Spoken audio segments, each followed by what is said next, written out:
ಯಾವ ಜನ್ಮದಾರುಣಾನುಬಂಧವು ರಕ್ತ ಸಂಬಂಧಕ್ಕಿಂತ ಗಟ್ಟಿ ನಮ್ಮಿ ಬಂಧನವೋ, ಅದುವೇ ರಕ್ಷಾ ಬಂಧನವೋ.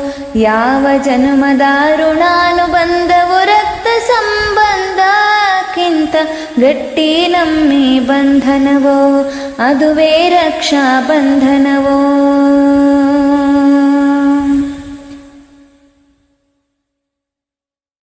ತಂಗಿಯೆಂಬ ಜೀವಕ್ಕೆ ಅಣ್ಣನೆಂಬ ಕಾವಲು, ತಂಗಿಯೆಂಬ ಜೀವಕ್ಕೆ ಅಣ್ಣನೆಂಬ ಕಾವಲು.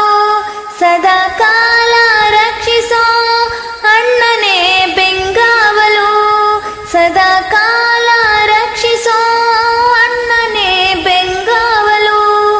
ಇದುವೇ ರಕ್ಷಾ ಬಂಧನ, ರಕ್ಷೆ